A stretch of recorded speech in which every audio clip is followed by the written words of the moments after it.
Hi everyone, I'm Victor, I'm Sam. and this is our second episode of our podcast. And as you can tell from the title, it's Pastor Sam's last day. And before we address some of those things, I want to talk about the podcast and the vlog and just briefly. But I think we're going to use this time as we talk to to kind of reassess and reevaluate where we want to go with media and providing content for the church. And so before we talk about the present and the future, let's take it back to 2013 and what was your life then?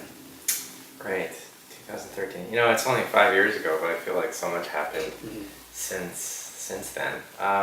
Well, I was pastoring in DC, and life was a bit simpler because we were just, it was just Ria and I.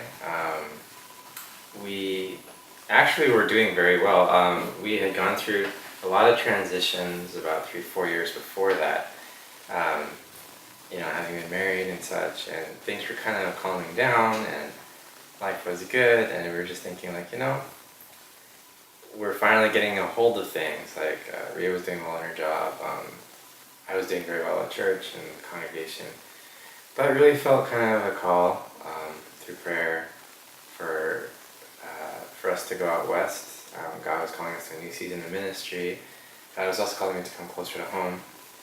So I applied for jobs out west, and sure enough, I found Full Life, and it was a very challenging move for sure. There was a lot of unknowns when you're moving. We had to go, and then what was it going to be like? We didn't have family or friends there. Ria didn't have a job yet, even though we moved. Yeah. So it was a time that we just had to really go in faith, but we knew that when we came, just how warmly we were received, and also there were a lot of pastoral needs, I think, at Full Life at the time. And I realized we came right at the right moment, and I feel a lot of peace about when we came. And it was a really crazy time, but it's also a really special time because of all those crises that were happening when I got here. I felt like I bonded with the church much more quickly than I normally could have, and I really appreciated that in the end. Yeah, and so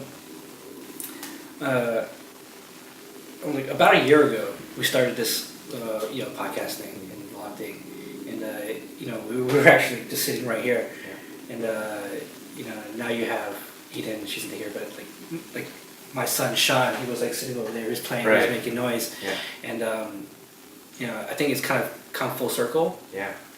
And wow, we started our journey, and then we can not watch it end, but just kind of the season's kind of changing. Mm-hmm. And so I just kind of want to go through where was your headspace in terms of finding ministries, and we had things going in church, but then they weren't quite focused. Yeah. And so this was life before family and children. Right. So in your head, in your mindset, what were you thinking? Well, when I first got to Full Life, I wanted to really appreciate what Full Life was, its character, and its basic DNA, if you will, and kind of ask myself, how can we grow in Christ? And I think the best way to do that is to always think about, what's your mission, what's your vision for ministry. And for me, I shared very early on, it's about loving God, loving neighbor, and making disciples. And so I asked myself, all the programs, everything that we do, all of our gatherings, does it feed into that? Or does it not feed into that? And that's kind of where I started. I think the biggest change came, and it didn't come right away. I wanted to know the church first before I brought any changes. But I guess the biggest change for me was kind of resetting the life groups. And I think that was a really big part because our church is so relational. I feel like life group was such an important part of bringing people together, also mobilizing people to help each other, to help the church. And so that was kind of the centerpiece, if you will, to kind of accomplish the things I wanted to. the other big piece for me was like my discipleship classes, just to really help people learn and to teach. And I guess the third kind of big thing that fed into that was probably the fellowship Sundays that I kind of started up with Pearl. We did like, once a month, kind of have one life group prepare like a meal. And I said, like, let's make a nice meal. Like, like let's go a little further. Let's really be generous and hospitable. And it's really exciting because I feel like it really resonated with people. There was kind of like an energy and a bonding that happened through like all of those things that really helped the church to grow, I think. Probably the next maybe turning point, I'd say, is also kind of finding an outreach that was authentic to like the gifts and the passions of the church. Yeah. Because I remember we tried doing like an outreach for Selah, and I loved it. Because like that's my thing, right? I love the arts, but I realized like, wait a minute, this is not really the character of Full Life. And so I pulled back and I just asked myself, God, like, what does our church love? Who are they like? And I realized like they love food and they love hospitality. And I was like, well, let's use that for God. And so we reset and we did that, the ministry of the table, as you know, and that's kind of like where we got all the life groups involved to really make a place of hospitality, to welcome people and to serve them with what we love, which is food. And people were so zealous about it, so excited about it, and I was just so blessed. And I realized like it taught me a lot about, you can have a lot of ideas in ministry, but is it authentic to who the people are? And you really got to listen to them.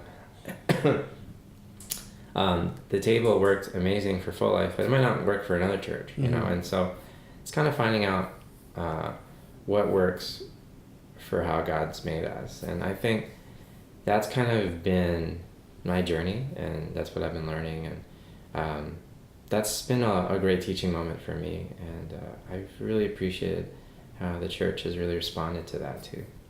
I think that really speaks a lot about who you are. Like you're here to find the identity of people, and it's through God. And like I think before you got here, like Full Life was trying to be. I think you had this term one-stop shop, right? Right. And we try to like do this and try to do that, but we weren't really like into one thing, so I think you helping us find the identity, it's very simple. Look, we have food, and we're gonna break bread with people, and I think building those relationships helps us to serve better, like instead of just like we can obviously serve, we go feed the homeless, we can build houses, we can do whatever, but like those relationships is what really captures people, in the heart. It's not just give me stuff. And I think I really appreciate that, and I think as a congregation, we are stronger for it, and when we actually see it, and there's fruit in it, and so that's really great. No, and that's really well said. I feel like that's been a lot of my journey, and for sure I didn't. I wish I could say like I knew that all along, but it's definitely, I'm in the past ministries, like previous churches, I think I come in with like a big idea, and then I just kind of dump it and say, like, okay, this makes sense. It's biblical. I've read about it. Sounds really cool. And it wouldn't work. And I realized I didn't have that piece about like, church isn't about ideas or structures or whatever. I mean, those things are important, but at the end of the day, it's about people, right? And relationships. And I really like that phrase you said about finding your identity, because I feel like God's made us all unique, and when we operate outside of the identity that God's given us, we're not honoring who God made us to be, and we're not honoring God's calling. And so a lot of what my heart is for Full Life, like from the beginning and even now as I leave, is I hope they find out who they are in Christ, and they honor that, and they pursue that zealously, and let it change them. Let it take them to new places. Let it, form them and change them, just as, God's doing that in me. And so that process that I'm bringing to them is a process I want to do in myself too, to not feel like I have to be this kind of pastor, that kind of pastor, Right. but just be the one that God's made me to be, Mhm. and to really honor that, and you know, to zealously, you know, live into it. Yeah. And those changes, you know, like your family's changing and Yeah. our church is changing. Yeah. And a part of that identity is, I wouldn't say rooted in you, but you did help, you know, build that. But then as we part ways, Mm-hmm. You know, our identity will change slightly. Yeah. You know, and with that, how did you see our identity change as you started building your family? You know, you had Eden, and you know, like there's obviously like physical limitations where you can be, you know, because of childcare. I know, like I'm a stay-at-home dad now, and leaving work was a hard decision to make. So I don't know, like where was your headspace then? Yeah, well, you know, even before we knew we were going to have a child, I realized, I think this is maybe I want to say year 3, I was realizing, as much as I love full life, I realized there was actually a fundamental problem in that there was a culture of being very dependent on the pastor for everything. Like, it was like they wouldn't move unless like someone like was directly told from the pastor, like, let's move this way, move that way. And while I appreciated the support, I realized like this isn't healthy, because there was a real strong like dependence on one individual, and like I don't think that's how the church is supposed to be. That I think we're all supposed to be founded on God and to the Holy Spirit, moving all of us together in unity. But it's really the Spirit who's the big pastor, I'd say. You know, I'm just a part of the church, not the main part. And so a lot of my journey was, after the 3rd year, it was like, okay, well, how do I decentralize things? You know, really empower people to be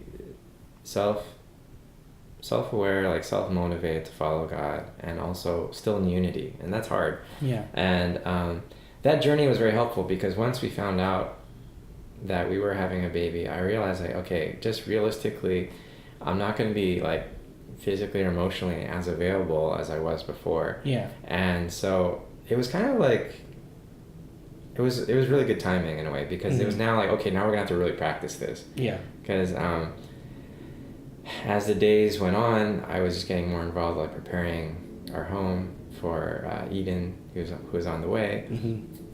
I had to really learn how to really just like mindfully delegate and trust and empower other people. And it was really exciting to see, like, for instance, life groups stepping up more, individuals. You know, it was around that 3-4 year mark that, you know, we had even started things like Explorers.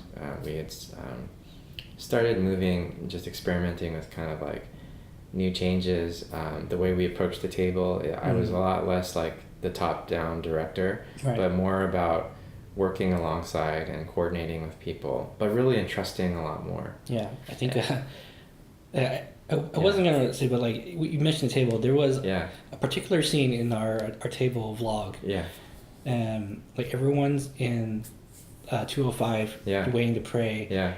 And it was like, where's Pastor Sam? Yeah. You know? Yeah. And you're nowhere to be found. Yeah. And then Lisa Fong calls you. Yeah. And all we hear is like, wah! Yeah. Yeah. Eden's in the background crying. Yeah. And we're like, you know what? We got this. Yeah. You know? Yeah. And so I think that's really kind of indicative of what you've drawn out of us. Yeah. As a congregation. You know, like, look, even though the pastor's not here, you know, we can function. It's not the end of the world. And that it's like, you know, when a pastor leaves, it's so unsettling. You're like, oh no, what we're gonna do? And then people try to do their own thing. But I think, you know, as we release you, you know, like there's a peacefulness about it. You know. Yeah, and I mean that's like the greatest compliment or the greatest joy that I could hear, is that, I mean, it sounds funny, but like working yourself out of a job. Like, I know you'll always need a pastor, but to kind of, if there was one thing, you know, if that is something that you feel about church, that's really exciting, because, you know, to feel like it's not dependent on one person, but like, you know, biblically, like, you know, it's a body there's many parts, but there's only one head, and the head is actually Christ, not a pastor. And so for people to really have a deeper sense of ownership, a deeper sense of like, hey, you know, my voice, like I am actually what helps this church go forward, not this one individual. And my hope is, you know, just going forward, that the pastor would not take over in the future, but it would be like they would come alongside what God is already doing, you know, in the people. And I think that's a really exciting thing. And so, I mean, I would hope that identity continues to change as they go forward. Yeah. I would be very concerned if we're doing the same things the same way, like 10 years later if I visited. So, I mean, I want it to change, but one thing that I would like to carry forward is probably just this sense of, you know, group discernment, group ownership, just a collective desire to discern what God is doing. Yeah. You know, and that's stuff that'd be really exciting for me. Yeah.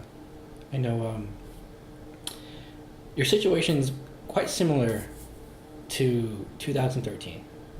You know, so you're not moving across the country, moving up the country percent. Yeah.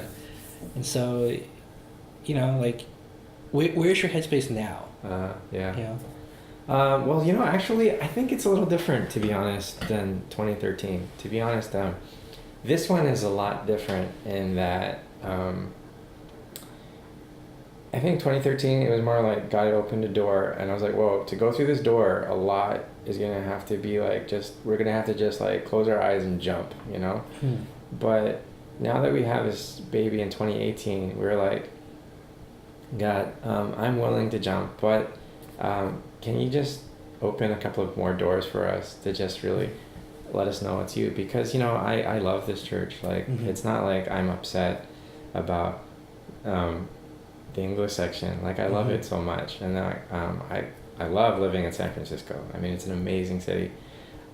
So, you know, if this is you, can you just really confirm? And just a lot of things came together. The fact that, you know, Rhea found a job before we moved. I didn't even look for this job, and I was invited. This was actually a job I was looking at 5 years ago before I came to Full Life, and just out of the blue they reached out to me. And so I took many months just really praying about it, and it's exciting to see like these things came together, and also to be closer to home, just like a 2.5 hour drive to home. If anything, this move, and then we've already found a place before we even move, and it feels a lot more peaceful than moving here. And I'm not saying that I regret either way, but in that sense, I think they're very different.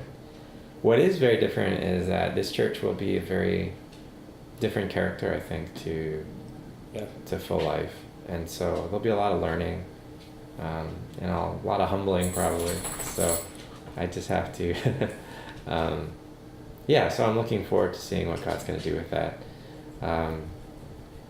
But in a way I'm excited, but right now I'm going through a bit of a grieving process. My parents were just in town. I saw them off yesterday, and I got to take them around the Bay Area, and I realized like, oh man, it's so beautiful here. The people were so kind to my parents, and just realizing how nice our church is. So I'm sure I'm going to get happy very soon, but right now I'm just kind of processing, you know, the losses and stuff.